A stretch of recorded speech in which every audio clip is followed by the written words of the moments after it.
6월의 첫 달이었습니다. 우리 민족에게는 굉장히 아픈 달이죠. 그렇지만 우리가 이러한 것들을 어떻게 감당하느냐 여기에 따라서 또 우리의 모든 앞길이 달라질 건데, 중요한 건 우리가 우리에게 제전자를 사하여 준 것 같이 이 6월은 서로 사랑하는 달이 되기를 축복합니다. 사랑하려면 서로 용서하는 달이 되기를 축복합니다. 왜냐하면 이 용서는 하나님께서 주신 가장 큰 은혜예요. 그래서 이 용서는 복이 흘러가게 하는 이 축복의 통로가 되죠. 용서를 해보려고 노력하시는 분들은 알겠지만 이 용서가 참 고귀하죠. 우리 하나님께서는 모든 인류의 죄를 용서하시기 위해서 그 아들을 내어주셨고 그 아들을 믿는 자마다 다 용서해 주신 줄 믿습니다. 그렇지만 이 용서가 그냥 되는 게 아니에요. 거기에 대한 대가가 지불돼야 되는 건데, 이게 고귀한 일이지만 이건 또 엄청나게 힘든 일입니다. 그렇기 때문에 하나님이 뭘 주실까요? 복을 주세요. 쉬운 일도 잘 감당해야 되겠지만 어려운 시험 잘 치시길 축복합니다. 어려운 걸 잘 감당하면 우리의 생각과 우리의 차원이 넘는 이런 복이 있어요. 그래서 오늘 말씀을 통하여서 요셉에게 요구하셨던 그 말씀을 또 우리가 들으면서 또 우리에게 각자의 신령 가운데에 또 성령님께서 하시는 말씀을 듣고 깨달으시길 축복합니다. 오늘 우리가 읽은 본문 말씀 보면 이제 요셉이 나와요. 요셉은 아주 우리가 본받기를 원하여서 자녀를 낳으면 요셉이라는 이름도 많이 짓지 않습니까? 이 요셉은 이제 어느 사이에 그가 많은 고난을 겪었는데 지금 이 시점에서는 애굽의 총리가 되었어요. 이 요셉은 우리가 잘 알다시피 형들에 의해서 팔려서 노예로 갔었고요. 큰 상처를 입었어요. 그리고 한 13년이 지났습니다. 13년이 지나고 난 다음에 하나님께서 요셉을 애굽 땅에 보내시고 이 애굽 땅을 통하여서 하실 일들을 계획하시고 그 계획하신 일들을 바로의 꿈을 통해서 보여주셨어요. 7년 대풍년과 7년 대흉년을 통하여서 하나님께서 하실 일들을 이제 이 애굽 왕 바로에게 꿈으로 보여주셨어요. 그런데 문제는 왕이 그 꿈을 해석할 수가 없다는 겁니다. 꿈의 해석은 누구에게 있을까요? 다니엘도 그랬고 이 요셉도 그랬고 꿈은 하나님께 있습니다. 하나님께서 하실 일들을 왕을 통하여 드러내 보였습니다. 그렇게 이제 고백하듯이 어떤 마술사도 어떤 누구도 이 꿈을 해석할 수 없을 때에 이제 나락으로 떨어지고 제수의 몸에 있는 감옥에 가 있는 이 요셉을 불러서 바로 왕의 꿈을 해석하게 합니다. 그때 이 요셉이 바로 왕의 꿈을 해석해주면서 이것은 하나님께서 하실 일을 왕의 꿈으로 보여주신 것입니다. 이제 보여줬기 때문에 어떻게 하면 되는 겁니까? 이제 따라서 가면 되는 거죠. 그때에 이 바로가 너무 좋아하면서 그 자리에서 이 요셉을 애굽의 바로 아래 총리로 만들어 버립니다. 내가 너에게 높은 것은 이 왕의 자리밖에 없고 너의 명령 없이는 어느 누구도 손가락 하나 까딱할 수 없는 그런 절대 지존의 자리에 세워버렸죠. 이때 요셉의 나이가 몇 세입니까? 20살이 좋겠지만 30세예요. 17살에 한창 때에 형들에 의해서 팔렸어요. 30이었어요. 몇 년이 흘렸습니까? 13년. 성경을 보면 10년, 13년이면 거의가 이렇게 연단이 끝나요. 그래서 우리 말도 있지 않습니까? 10년이면 강산이 변합니다. 10년 전과 10년 뒤 지금 바뀌셨습니까? 승리하신 겁니다. 13년이 지났거든요. 이제 나이 30에 이렇게 총리가 되었는데 바로가 너무 좋아서 모든 것을 다 주고 총리로 세웠는데 누가 배합할까요? 애굽의 사람들이. 저 노예였고 제수였고 이방인인데 우리 머리 위에 있어요. 그래서 그 자리에서 이 바로가 또 바로 결정을 합니다. 요셉을 장가를 보냅니다. 참 재밌어요. 누구의 장가를 보내느냐? 우리 45절 한번 읽어볼까요? 44절부터 한번 읽어보겠습니다. 시작. 바로가 요셉에게 이르되 나는 바로라. 애굽 온 땅에서 내 허락 없이는 수적을 놀릴 자가 없으리라 하고 그가 요셉의 이름을 사도넷바냐라 하고 또 오네 제사장 보디베라의 딸 아스낫을 그에게 주어 아내로 삼게야 하니라. 요셉이 나가 애굽 온 땅을 순찰하니라. 예, 이 총리자를 주고 난 다음에 이 애굽 사람들의 그 반대를 이기기 위해서 두 가지 일을 하는데요. 두 가지 중에 하나가 이 요셉이라는 히브리식 이름을 애굽식으로 바꿔줍니다. 애굽식의 이름이 뭡니까? 사브넷 바네아, 사브낫 바네아 이렇게 지어졌는데 이 이름은 신께서 말씀하시니 그가 살고 있도다. 신께서 말씀하시니 그가 살고 있도다. 이거를 애굽의 이름대로 하면 이제 하나님께서 이 요셉을 통하여 말씀하는 것을 다 들었잖아요. 그래서 이거를 애굽식으로 돌려서 해석하면 하나님께서는 말씀하시고 하나님께서는 살아계신다. 이거예요. 그래서 이거를 이제 요셉은 하나님의 말씀을 받은 자이다. 하나님은 살아계시고 하나님의 입이 있으셔서 말씀하시는 분이신 줄 믿습니다. 이렇게 이름을 애굽식으로 지어줬어요. 그리고 두 번째는 온의 제사장 보디베라의 딸 아스나, 온의 제사장, 온 지역의 제사장인데 어떤 이 문헌에 보면 온의 제사장은 선견자들 중에서 가장 위대한 자다. 예, 뭐 많은 제사장도 있지만 그 중에서 최고로 위대한 자라 이러한 직임을 받고 있대요.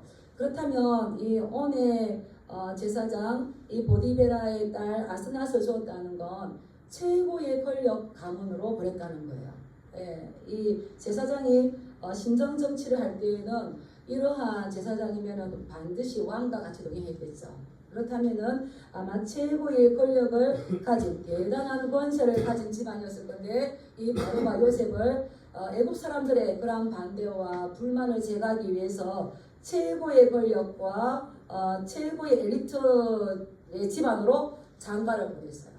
그래서 이제 그런 권세들과 이런 신분의 사람들과 같이 어깨를 나란히 할 수 있도록 뭘 시켜준 겁니까? 신분 상승을 시켜준 거예요. 그렇게 해서 이제 이 총리들을 당당하게 감당하고 있습니다. 그때에 이제 이러한 메시지가 옵니다. 우리 50절 말씀 한번 읽어볼까요? 시작. 흉년이 들기 전에 요셉에게 두 아들이 나되 곧 온의 제사장 보디베라의 딸 아스낫이 그에게서 낳은지라. 흉년이 들기 전이라면 아직 풍년의 때입니다. 지금 총리가 되고 결혼한 것만 해도 너무 감사한데 또 다른 복을 주셨어요. 하나님께서. 어떤 복을 주셨습니까? 아들을 낳았어요. 아들도 몇 명? 두 아들을 낳았어요. 구약시대의 성경에서는 이 자녀의 출생은 하나님의 복과 연결이 됩니다. 그래서 이 요셉이 그렇잖아도 지금 타향사를 하고 있는데 그곳에서 나의 혈육, 나보다 더 귀한 아들을 낳았다는 것은 말할 수 없는 기쁨이고 말할 수 없는 축복이죠. 그런데 놀라운 건 이 두 아들의 이름을 요셉은 참 특이하게 지었어요. 예, 여기다가 자녀들을 낳을 때에 그 첫 아이를 볼 때에 이름을 짓느라 얼마나 고민하셨습니까? 예, 저는 세 아이를 낳았어요. 세 명 다 고민을 많이 했는데 막내를 낳을 때는 정말 고민을 많이 했어요. 하나님께서 빨리 안 주셨어요. 그래서 계속 했는데 딸을 낳으면 은혜, 찬양, 기쁨 뭐 이렇게. 그런데 뭐 은혜 받으시기 바랍니다 하면은 우리 딸이 생각할 것 같아. 찬양하시기 바랍니다 하면 뭐 찬미. 그래서 절대 안 되지. 그래서 했는데 고은이라 이름 생각이 났어요. 이 아이가 혼자 오빠 둘 사이에 나중에 어른 돼서 혼자 살아갈 건데 얼마나 외로울까. 오빠들은 다 뭐 자기 아내 따라가겠죠. 여자들은 말하는 집에 사는데 그때 하나님 이 아이의 평생 동안 하나님께서 보호하시고 돌아보시고 살펴주시고 심심하지 않도록 외롭지 않도록 지켜주세요 해서 제가 아주 어려운 한자 돌아볼 고 살필 고를 해가지고요. 곧 은혜원자 너의 평생에 하나님께서 돌보시는 은혜가 있기를 원한다. 이 부모의 소망과 이 메시지를 담아서 딱 줬어요. 그런 것처럼 이제 요셉도 이 장남을 낳았을 때에 그 다음에 차남을 낳았을 때에 이름을 지었는데 여기는 특별한 하나님의 메시지와 하나님의 권명과 하나님의 약속이 담긴 그러한 이름을 지어줍니다. 우리 51절 말씀 한번 읽어볼까요? 시작. 요셉이 그의 장남의 이름을 므낫세라 하였으니 하나님이 내게 내 모든 고난과 내 아버지의 온 집을 잊어버리게 하셨다 하며 큰아들 장남의 이름을 므낫세라 지었어요. 왜 이렇게 지었다고요? 하나님이 내게 내 모든 쓰라린 고난과 내 아버지 집의 온 일을 잊어버리게 하셨다. 그래서 이 므낫세라는 이름의 뜻은 따라하겠습니다. 잊게 하셨다. 잊어버리게 하셨다. 예, 이 고난 가운데 있을 때 아이가 출산하는 것은 굉장히 기쁘죠. 제가 큰아들을 장가 보내면서 그랬어요. 너는 꼭 아이를 낳아야 된다. 앞으로 우리나라가 힘들어져서 전쟁이 난다 할지라도 너는 뭐 해야 된다? 아이를 낳아야 된다. 왜냐하면 전쟁 가운데 웃을 일이 없어요. 근데 누구를 보고 웃을까요? 그 아기가 있어서 못 사는 게 아니라 오히려 그 아이를 키우려고 하다가 내가 살아나죠. 너는 꼭 앞으로 이 세대가 어떻게 될지 모르지만 어렵고 힘들어도 너는 꼭 이 아이를 낳아야 된다. 왜냐하면 살아봤기 때문이에요. 이 고난 가운데서 고난을 잊게 하는 게 뭡니까? 아이. 새로운 생명의 출산이죠. 그래서 이 모든 그전의 아픔들, 상실감들, 이 고난, 이거를 잊게 하는 거죠. 그런데 이 므낫세를 나의 모든 고난을 잊게 하셨다 할 때에 잊게 하다는 이 히브리어 단어가 샤카흐도 있고 나사라는 두 가지 단어가 있어요. 그런데 샤카보다 더 강하게 있다는 이 나사를 썼어요. 그래서 이 요셉은 내가 아버지 집에 있을 때의 모든 고난, 모든 상처, 모든 고통을 나는 완전하게 잊었다. 이렇게 했던 거예요.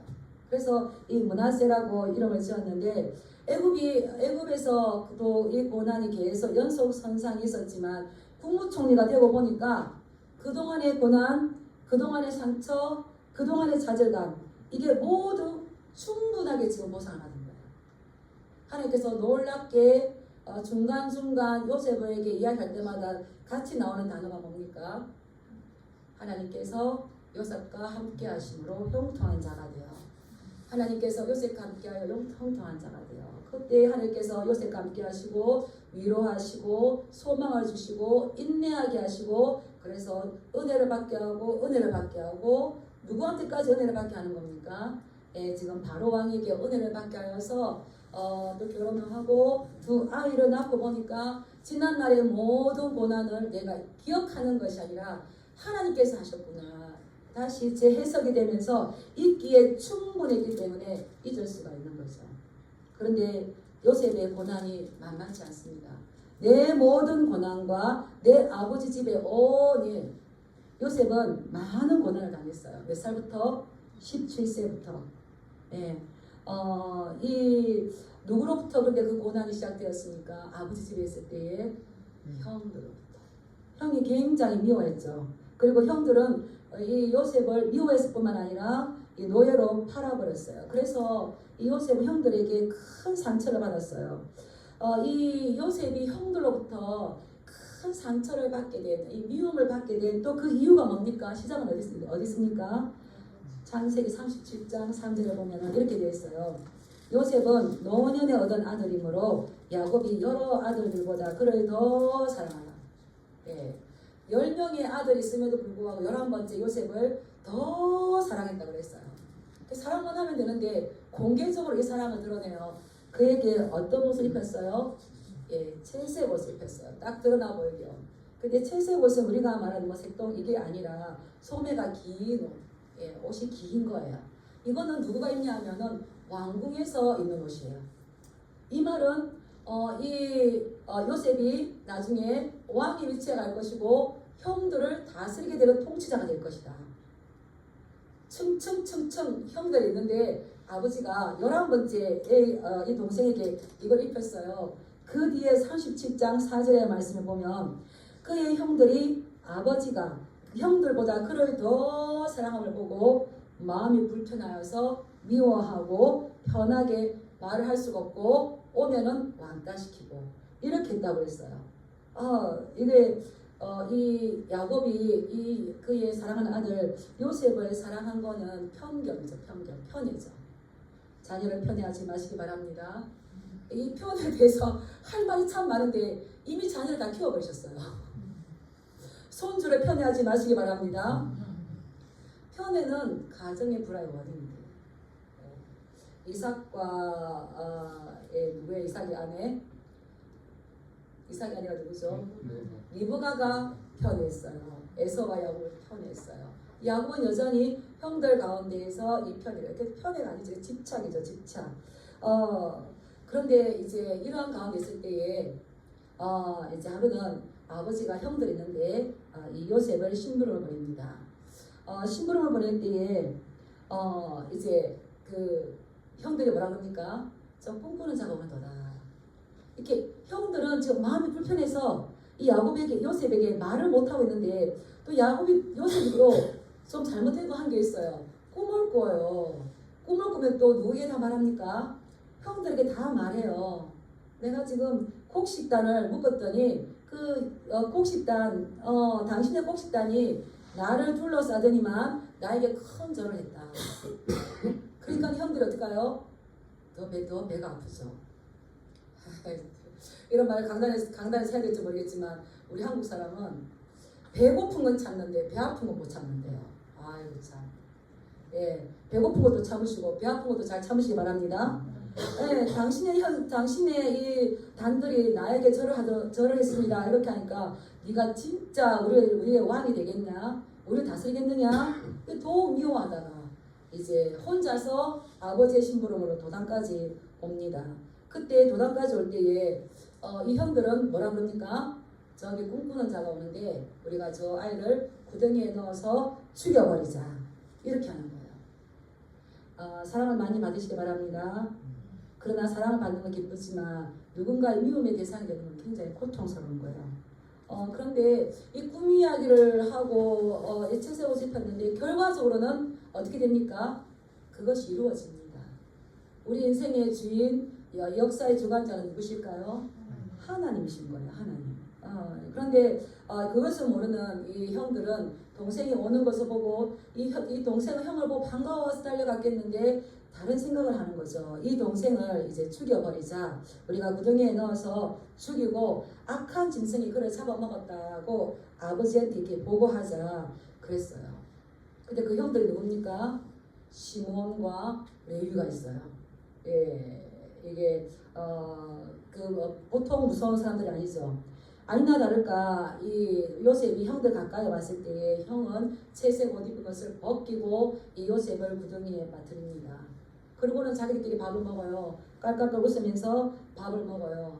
그런데 또 이제 죽이지 말자는 또 다른 의견이 나와서 팔아버립니다. 이스마엘 상인들에게, 미디안 상인들에게 팔아버려서 그 미디안 상인들이 어디로 데려갑니까? 이 애굽으로 데려가서 얼마에 팔렸을까요? 은 20냥에 팔아버렸어요. 그런데 이 형들이 자기를 지켜줘야 되지. 이 가인도 들에 나가서 아벨을 죽였어요. 이 악한 짐승이 그를 잡아먹었다 하자 이렇게 했는데 이걸 가만히 보면 요셉을 구덩이에 빠뜨리고 또 상인에게 팔아버린 악한 짐승은 누가 되는 겁니까? 짐승이 아니었어요. 형들이 악한 짐승보다 더 못했어요. 제가 이 말씀을 준비하면서 이 요셉이 구덩이에 빠뜨려지고 그리고 위에서 형들이 깔깔깔 웃으면서 음식을 나눠 먹고 그리고 또 이제 구덩이에서 건져 올렸어요. 그렇구나. 형들이 나에게 장난쳤구나. 그러니 그렇지. 나를 살려주려고 그랬지. 그런데 얼마 뒤에 어떻습니까? 팔아버리는 거예요. 그때 형 왜 이래? 막 이렇게 부르셨겠죠. 그런데도 불구하고 팔아버렸어요. 이거를 어떻게 할 수 있냐면 창세기 42장 21절에 보면 이제 이 요셉의 형들이 곡식을 얻으러 이제 애굽으로 가서 섭니다. 그때 자기들끼리 말해요. 우리가 13년 전에 이 아이에게 범죄를 했다.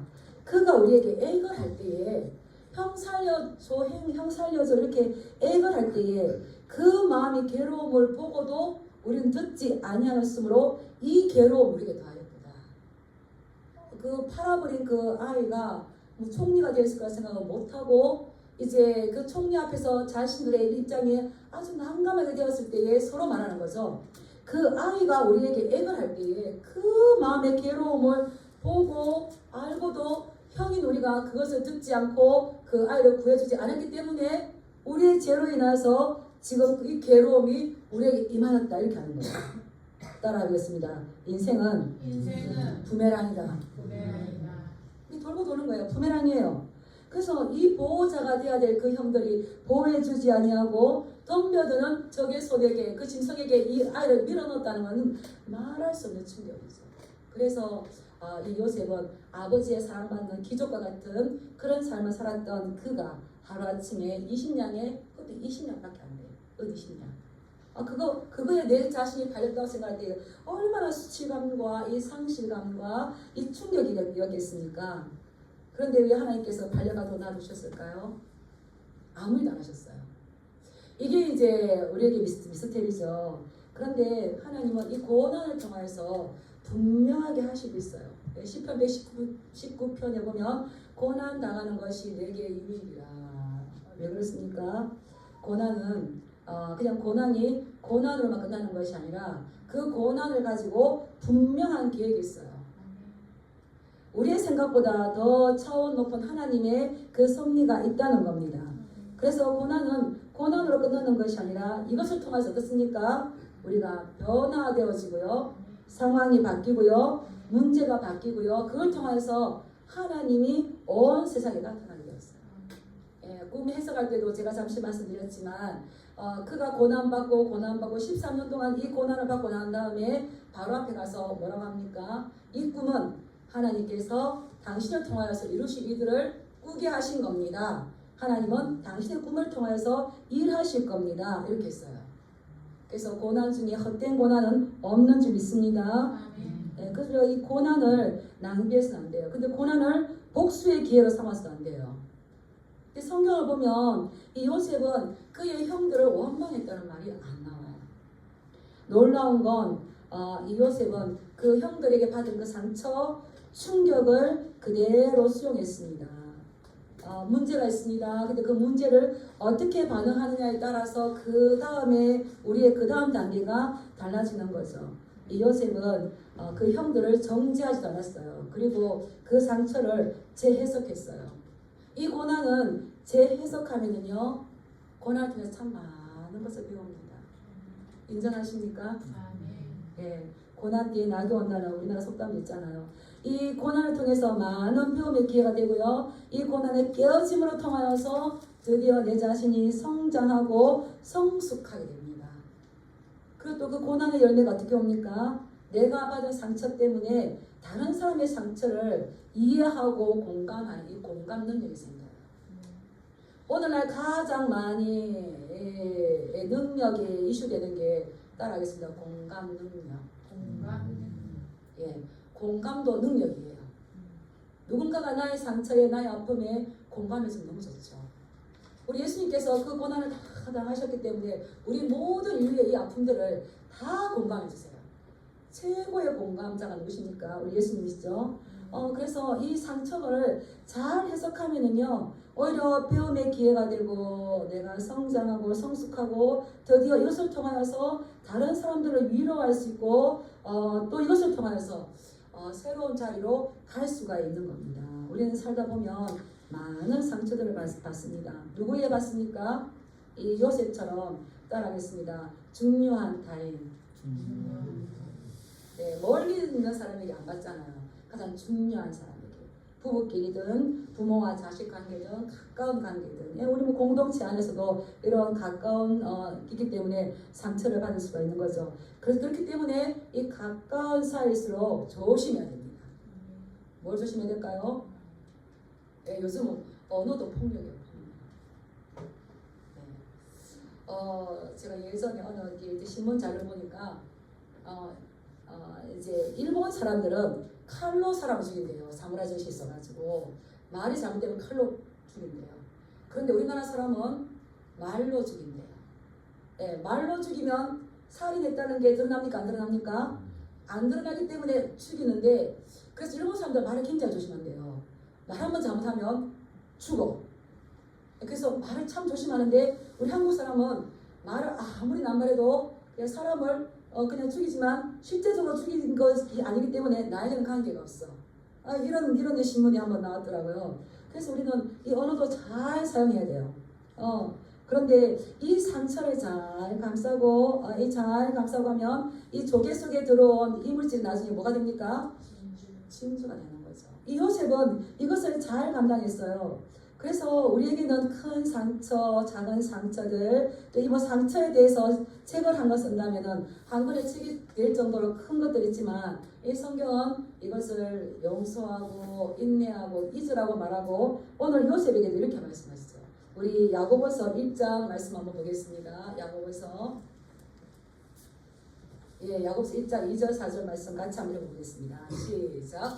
내 형제들아 너희가 여러 가지 시험을 당하거든 온전히 기쁘게 여기라. 이는 너희의 믿음의 시련이 인내를 만들어내는 줄 너희가 알리라. 인내를 온전히 이루라. 이는 너희로 온전하고 구비하여 조금도 부족함이 없게 하려 함이라. 아멘. 말씀을 쭉 읽다 오다 보면 여러 가지 시험을 주신 이유가 뭡니까? 너희로 하여금 온전하고 구비하여 조금도 부족함이 없게 하려 하시기 위해서 우리에게 시험을 이렇게 주세요. 근데 그 시험을 당할 때 우리의 자세는 어떻습니까? 온전하게 기쁘게. 시험에 승리할 수 있는 방법은 뭘까요? 기뻐야 되는 겁니다. 온전히 기쁘게 여기고 이 믿음의 이 시련이 있을 때에 우리가 만들어내야 될 건 뭡니까?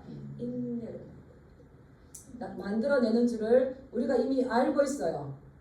알고 있는데 그냥 기억에만 있고 우리를 실행하지 않잖아요. 근데 시험에 승리할 수 있는 방법은 뭐라고요? 기뻐하시기 바랍니다. 저는 많이 기뻐요. 저는 정말 많이 기뻐요. 근데 그렇게 하다 보니까 이제 시험이 오면 이번 하나님께서 나보다 더 높은 차원에서 하나님의 계획 가운데 어떤 일을 해나시려고 그러지 기대감이 생겨요. 그리고 우리가 해야 할 건 뭡니까? 입고 다물고 인내해야 돼요. 언제까지? 이 시련이 지나갈 때까지. 입을 조심하고 특히 가까운 사람 입 조심하고 그렇게 하면 하나님께서 너 합격 인내를 온전히 이뤄야 돼요. 근데 이게 쉬울까요? 어려울까요? 그래서 5절에 뭐가 나왔습니까?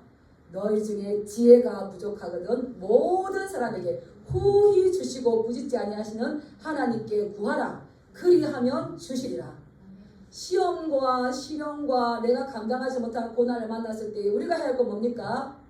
기쁘게 여기고 인내하면서 지혜를 구해야 돼요. 승리하신 것은 지혜를 구하고 그 지혜대로 움직였고요. 승리하지 못하신 것은 지혜를 안 구했다는 거예요. 지혜를 구하시기 바랍니다. 그러면 이것이 우리를 망하게 하는 것이 아니라 배움의 기회가 되고요. 성장하게 되고요. 상처가 오히려 더 성숙의 기회가 되는 거예요. 과거의 사건에 연연해야 하는 것이 아니라 우리가 그것을 상처를 잘 해석하는 믿음의 눈이 활짝 열리시기를 축복합니다. 제가 지난번에 고난을 많이 당한 분하고 대화를 나눴는데 결론은 그가 뭐라고 하냐면 목사님 고난이 나에게 말할 수 없는 유익이었어요. 모든 사람들은 고난을 당해야 돼요. 이렇게. 내가 고난 당하지 않았다면 이러한 하나님을 내가 체험하지 못했을 거예요. 그래서 제가 그랬어요. 저 100% 공감합니다.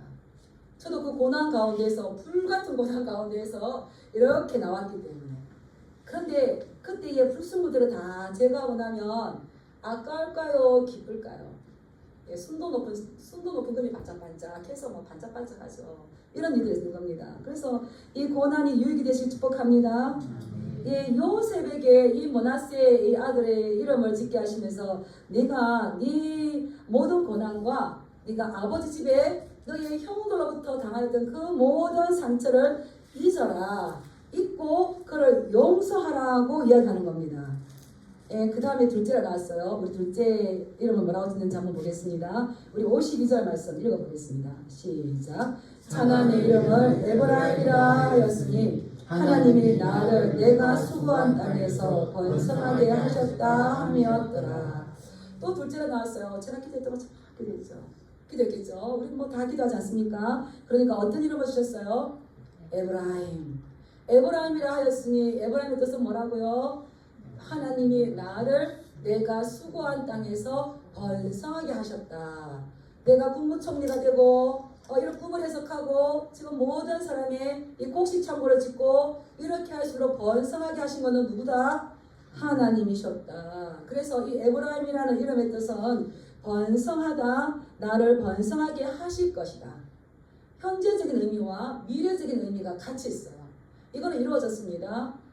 가나안 땅에 들어갔을 때 에브라임 지파가 얼마나 중요한 지파 중 한 지파가 되었잖아요. 하나님은 너를 번성하게 하셨지만 미래에도 너를 번성하게 하실 것이다. 예, 내가 수고한 땅에서 너를 번성하게 할 것이다. 하나님이 나를 내가 수고한 땅에서 번성하게 하실 분은 누굽니까? 복을 주실 분은 누굽니까? 근데 이 두 이름을 딱 이렇게 합쳐보면 네가 너의 집안에 있던 이들, 네가 모든 당한 고난의 일들을 복수하지 말고 잊고 용서할 때에 내가 너를 번성하게 할 것이다. 하나님은 우리를 번성하게 하고 창대하게 하시기를 원하신 줄 믿습니다. 이게 번성, 창대하게 생육하고 번성하는 게 이 창세기 핵심 언어예요. 그래서 이 사람을 만들어 놓고도 생육하고 번성할 땅에 충만하라. 땅에 충만하라. 아브라함 이름을 아브라함으로 바꾸신 이유도 모든 민족의 아버지가 될 정도로 번성하게 할 것이다. 이삭에게도 내가 너를 생육하고 번성하게 여러 족속을 이루게 할 것이다. 그런데 그렇게 하기 위해서는 우리가 해야 할 게 뭡니까? 따라서 용서해야 된다. 잊어야 한다. 용서하지 않으면 잊을 수가 없어요. 그래서 우리가 먼저 해야 될 것은 이 요셉에게 원하셨던 것처럼 네가 잊어버리면 내가 너를 모든 민족 가운데 또 번성할 수 있도록 내가 너를 수고한 땅에서 번성하게 하도록 축복을 줄 것이다. 그런데 이 요셉이 이걸 하지 않았어. 그랬다면 요셉이 어땠을까요? 잘 되어지는 건 용서뿐만 아니라 축복할 때에 그 사람이 잘 되는 것이 아니라 우리가 잘 됩니다. 저는 이건 너무 많이 경험했어요. 용서할 뿐만 아니라 축복자가 되시길 축복합니다. 예, 그래야 하나님께서 이 복을 흘려줘요.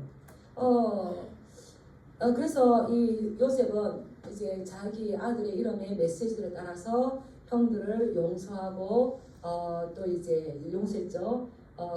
용서했다는 게 이제 이름을 그렇게 지었지 않습니까? 하나님께서는 아셨어요. 이제 7년 풍년이 끝나면 7년 뒤에 흉년이 와서 이 형들이 애굽으로 곡식을 사러 올 것이라고 아셨어요.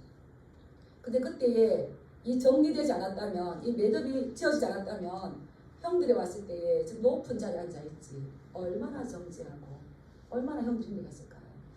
그런 일들이 있기 전에 먼저 네가 해결할 것을 해결하여라 라고 했을 때에 그 문제가 해결되었고 이제 7년 흉년이 다가왔을 때 드디어 형들이 이 요셉 앞에 섭니다.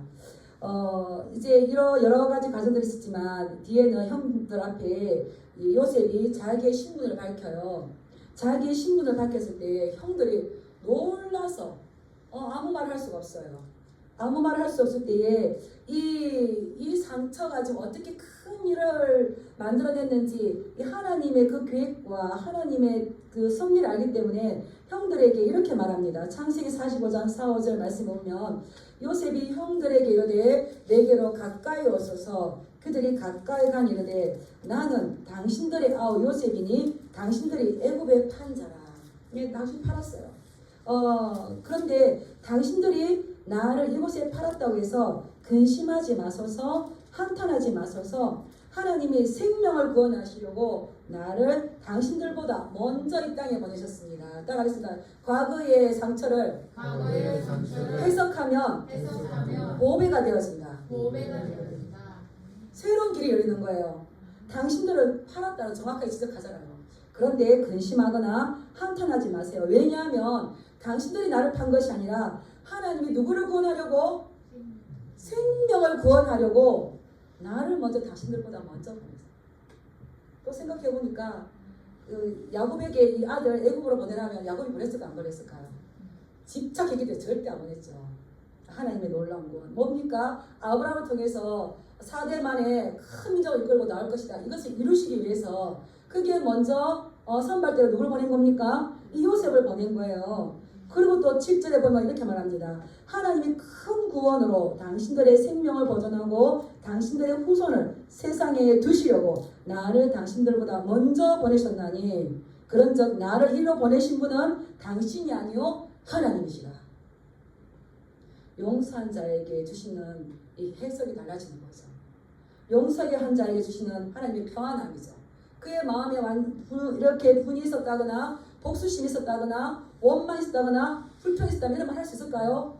없습니다. 절대 이 요셉은 이런 말 가운데서도 원망이란 말이 전혀 안 나옵니다. 진정으로 용서할 수 있었던 거죠. 그리고 또 어떻습니까? 용서는 한 번만 하면 안 되는 거예요. 따라하겠습니다. 진정한 용서는 한 번으로 끝나는 것이 아니라 반복되어져야 된다. 내가 전에 너를 용서했던데 이번에 또 하면 안 되는 겁니다. 이제 아버지 가족이 내려와서 다 편안하게 살았잖아요. 그런데 아버지가 이제 먼저 돌아가셨어요.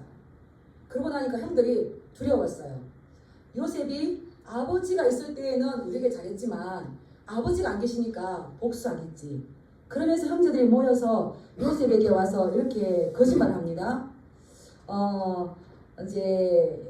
당신의 아버지가 돌아가시기 전에 명령하여서 이르시기를 너희는 이같이 요셉에게 말해라. 내 형들이 내게 악을 행하였을지라도 13년 전에 팔았을지라도 오래전에 너희를 팔았을지라도 너는 그들의 허물과 죄를 용서하라 했습니다. 아버지가 살아계실 때 이런 말 했습니다. 했을까요? 안 했을까요? 안 했어요. 그러니까 당신 아버지의 하나님의 종들이 우리 죄를 용서하시고 용서해 주세요. 당신의 아버지가 당신에게 우리를 용서하라고 유언하고 가셨습니다. 그러니 당신은 하나님의 종인 우리들을 용서해 주세요. 이렇게 했어요. 그때 이 요셉이 반응했어요. 이 진실이 통하지 않기 때문에 그리고 예전에 그런 일들로 여전히 두려움에 있는 그 형들을 볼 때 마음이 아팠어요. 그래서 물었어요. 그리고 형들에게는 뭐라고 하냐면 당신들은 두려워하지 마소서 내가 당신들과 당신들의 자녀를 기르리이다 하고 그들을 간곡한 말로 위로하였더라. 용서는 한 번으로 끝나는 것이 아니라 지속적으로 반복하며 사람을 세우며 하나님의 계획하신 것을 위해서 쭉쭉 나가야 될 줄 믿습니다. 예, 그래서 이 상처는 이 기억의 문제가 아니라 내가 기억 속에 있는 것이 아니라 따라서 해석의 문제다. 제가 이번 주에 부자지간에 큰 문제가 있는 이런 집안이 있었어요. 계속적으로 이야기도 하고 기도도 해주고 이런 게 있었는데 이번에 제가 아들은 어떻고 어떻게 지내냐고 하니까 뭐 아들의 이렇게 안 좋은 걸 이렇게 이야기해요. 그래서 어떻게 하냐 이렇게 했더니만 그 아이 성품이 예담 어린이라 굉장히 귀하죠 이렇게 한 거예요. 아빠가 해석을 한 거죠. 아이가 지금 비록 그렇지만 예수님 닮은 아이라 귀하죠. 그게 제 마음이 흡족해졌어요. 점점 앞으로 발전해 나가겠구나. 이 집안의 미래가 있고 그동안은 아빠는 자식 탓하고 자식은 아빠 탓하고 아빠는 또 아내 탓하고 아내는 남편 탓하고 이랬는데 따라하겠습니다. 언어가 바뀌면 삶이 달라진다. 삶이 달라지면 우리 언어가 바뀌는 게 아니라 언어가 바뀌어야 돼요. 왜냐하면 사람은 자기 언어만큼만 살아갑니다.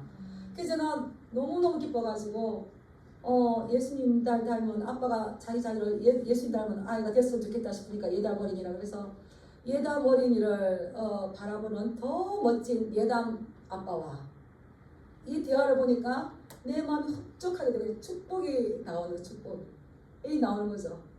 그래서 인생은 이 상처가 어떤 문제가 기억의 문제가 아니라 이거를 어떻게 해석하는가. 그러니까 이분이 이렇게 나왔어요. 해석이 너무 좋아서 해석을 너무 잘해주셨네요. 자기 마음은 부글부글하지만 이것을 축복해줬을 때에 그 마음 흡족하게 되고 그래서 걱정하지 마세요. 하나님께서 그 앞길의 미래를 열어가실 겁니다. 과거의 상처와 과거의 문제에 이것이 하나님의 크신 섭리가 있어서 나의 부서뜨림과 나의 무너짐을 통하여서 나를 변화시키고 새로운 환경을 만들어 가실 거라시라는 하나님의 주권을 인정할 때에 그 미래가 있지 않겠습니까? 과거에 함몰되지 마시기 바랍니다. 과거의 기억에 지지 마시기 바랍니다. 이렇게 해석을 잘했을 때에 상처는 얼마든지 치유되며 새로운 이야기를 쓸 수가 있으며 새롭게 역전의 은혜를 누릴 수가 있는 겁니다. 그래서 용서는 하나님께서 주시는 축복인 겁니다. 우리 예수님께서도 우리를 많이 용서해 주셨어요. 이 요셉이 형들에게 상처받은 것처럼 우리 예수님은 제자들에게 많은 상처를 받았어요. 근데 부활하시고 예수님이 제자들을 만나시고 난 다음에 어떻습니까? 그들의 묶인 것들 다 풀어주시고 네가 나를 사랑하느냐 새로운 사명을 주시지 않습니까? 그렇게 할 수 있는 건 우리가 이 용서할 수 있는 건 새롭게 해석하고 이 고난은 분명 하나님께 허락하신 것인데 이것을 통해서 나에게 요구하시고 나에게 원하시고 나에게 주시고자 하는 게 무엇인가 따라했습니다. 그것을 바라보고 소망할 수 있어요. 그렇게 되지 않으면 그냥 고난이 고생으로 끝나버려요. 근데 고난이 축복의 기회가 되시길 축복합니다. 이 고난에 넘어서 상처를 넘어서 영광을 바라봐야 되는 거죠. 고난 너머에 찬란한 영광이 있잖아요. 그래서 예수님의 말씀 히브리서 12장 2절 보면 믿음의 주여 또 온전하게 하시니 예수를 바라보자. 예수님은 그 앞에 있는 기쁨을 위하여서 십자가를 참으사 부끄러움을 개의치 아니하시더니 마침내 하나님 보좌 우편에 앉으셨습니다. 우리도 예수님께서 그 앞에 있는 기쁨을 위하여서 부끄러움을 참으시고 용서하시고 새로운 길을 열어주시고 사명을 주시고 지금 하나님 보좌 우편에 앉으시고 우리 또한 여전히 과거의 상처에 함몰되지 아니하고 일어나서 새로운 길을 갈 수 있도록 지금도 기도하고 계시는 줄 믿습니다.